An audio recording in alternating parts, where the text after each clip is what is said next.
أعوذ بالله من الشيطان الرجيم بسم الله الرحمن الرحيم Wa yata'allamuna ma yadurruhum wa la yanfa'uhum. Dan mereka, para orang-orang yang mempelajari sihir itu, sebenarnya mempelajari apa yang membahayakan mereka dan tidak bermanfaat bagi mereka. Ini jadi dalil pembahasan kita, bahwa sihir itu kalau dipelajari, itu berbahaya bagi yang mempelajarinya dan gak ada manfaatnya, gak ada, asli gak ada manfaatnya. Makanya para penyihir itu gak enak hidupnya, sangat-sangat gak enak. Belum lagi ada tumbalnya dan sebagainya, itu kan Masya Allah.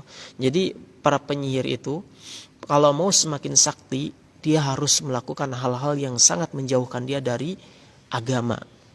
Kalau misalkan orang non-Islam ya, orang kafir ketika mempelajari sihir, mereka mempelajari sesuatu yang sangat menjauhkan mereka dari agama mereka, menjauhkan dari Tuhan yang mereka sembah gitu ya. Kalau di Islam juga sama, ketika melakukan orang belajar sihir, dia akan sedikit demi sedikit itu dijauhkan dari agama. Contoh misalkan dia nggak boleh kena air sama 1 pekan, 1 minggu, nggak boleh kena air. Nah, wudunya gimana? Pokoknya nggak boleh kena air. Gitu. Tayamum kan nggak sah, ada air tayamum nggak sah. Nah dimulai sedikit-sedikit dengan itu dulu, gitu. Sampai pada puncaknya, sampai pada keadaan terkufur itu mereka harus misalkan menginjak Al-Quran.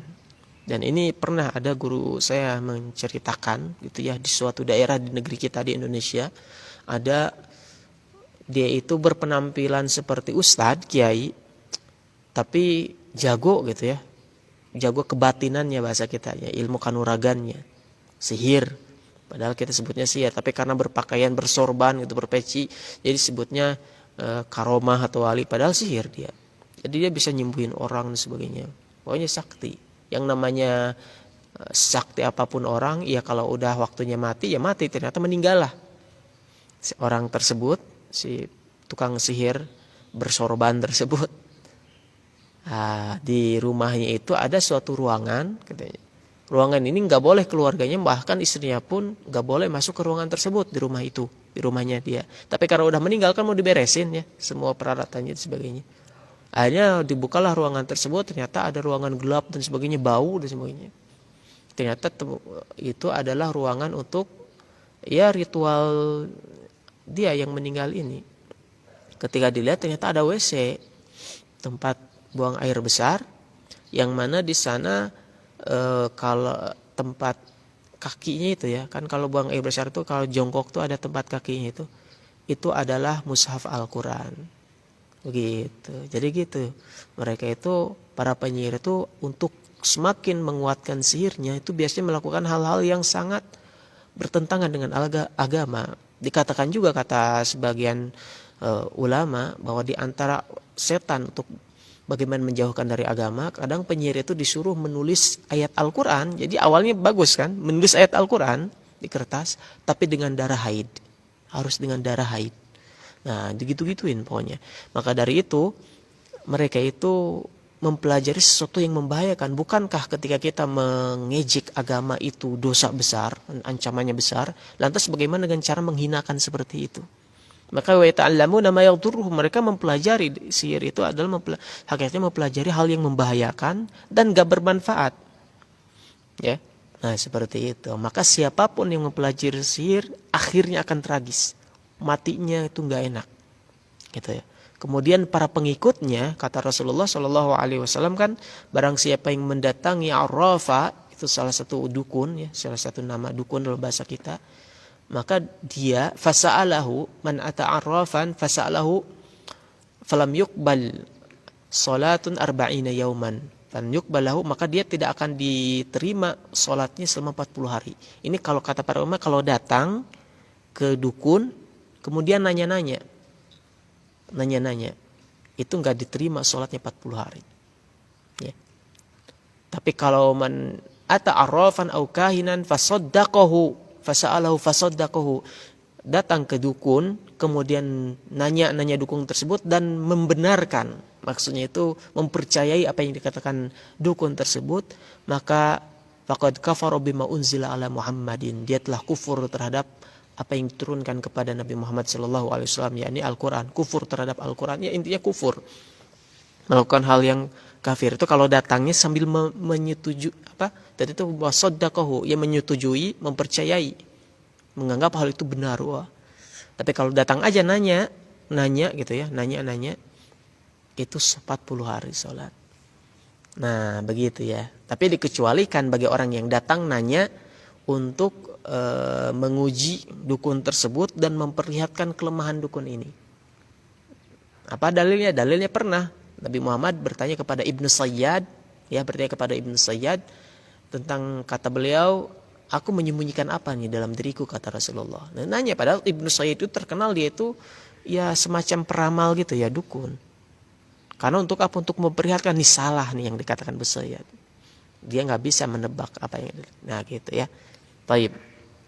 Nah inilah pembahasan kita. Makanya teman-teman sekalian, bahwa para penyihir itu tidak akan sukses, dan dia mempelajari sesuatu yang berbahaya. Ya, lihat aja, tanya kalau antum punya kenalan para penyihir, dukun, meskipun bersorban, itu yang tobat ya, itu mereka ritual-ritualnya itu menakutkan, mengerikan, bahkan sampai keluarganya ada yang ditumbalkan, gitu ya. Tapi kemampuannya itu udah melakukan hal itu semua, ritual-ritual itu, ilmunya itu gak bermanfaat lagi. Kata Allah nih, Allah kan pasti benar. Wala yanfa'uhum, gak akan manfaat pasti ilmunya itu. Meskipun sekali dua kali dia membuat orang takjub, hebat, padahal setelah itu mengerikan. Ya, mengerikan orang-orang para penyihir. Dan juga followersnya juga bahaya. Datang nanya udah dianggap kufur. Gimana penyihirnya gitu kan? Makanya dalam syariat Islam, kalau tegak syariat Islam, bagi para penyihir ini hukumnya itu dorbatun bisaif, dipenggal gitu ya, dibunuh, hukum mati bagi para penyihir ini. Wallahu a'lam. Baik, itulah yang bisa kita bahas pada kesempatan kali ini. Ya, lumayan nih, ada berapa menit ya, hampir sejam, tapi nggak nyampe sejam ya, nggak apa-apa. Yang penting intinya dalilnya bisa kita bahas tadi beberapa yang semoga meyakinkan kita bahwasanya para penyihir itu tragis, akhirnya itu akan tragis hidupnya. Antum lihat aja para penyihir yang mati itu tragis. Ya. Karena setan menagih dia menjelang kematiannya itu. Jangankan penyihir kan, manusia biasa aja menjelang meninggal ketika sekarat itu akan datang setan-setan untuk menggelincirkan sehingga pas matinya enggak dalam keadaan bertauhid. Itu banyak. Kan momen, kata para ulama, di antara kata Ibnu Qayyim, momen terpenting itu bagi manusia adalah ketika menjelang matinya. Maka para setan itu akan sangat berusaha untuk menyesatkan umat manusia ketika hendak meninggal. Nah, para penyihir ini yang jelas mereka sedang bersekutu dengan setan, tentu meninggalnya itu lebih mengerikan lagi.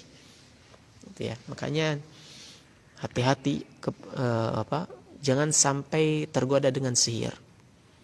Dan juga bagi yang tergoda, hati-hati, mengikutinya saja, mendatanginya saja, bertanya dengan keadaan takjub itu 40 hari. Nah, kalau menganggap benar, meyakini apa yang dikatakan dukun itu, maka dianggap kufur. Ya. Kalau sudah tahu hukumnya, asli kafir, kata Syekh Utsaimin. Tapi kalau karena ketidaktahuan, dia dosa. Kalau udah tahu, buru-buru bertobat kepada Allah Subhanahu wa taala. Termasuk sihir itu ramalan, hati-hati ya. Ramalan bintang jangan kita baca-baca, enggak boleh. Ya. Gak boleh baca, apalagi mempercayainya dan sebagainya. Ramalan, perbintangan, zodiak dan sebagainya, atau apa yang di TV itu, jangan dilihat. Khawatirkan masuk kepada ancaman hadis yang tadi. Sekian dari saya, mohon maaf apabila ada kesalahan. Tentu segala kekurangan itu karena kekurangan ilmu. Yang benar hanya dari Allah Subhanahu wa taala, yang salah karena kekurangan ilmu dan akibat dari setan. Ya, begitu para ulama biasanya kalau menyebutkan gitu. Jadi karena kekurangan diri dan juga gara-gara setan, ya. Gara-gara setan yang menggoda umat manusia. Sekian, subhanakallahumma wa bihamdika asyhadu an la ilaha illa anta astaghfiruka wa atubu ilaik. Assalamualaikum warahmatullahi wabarakatuh.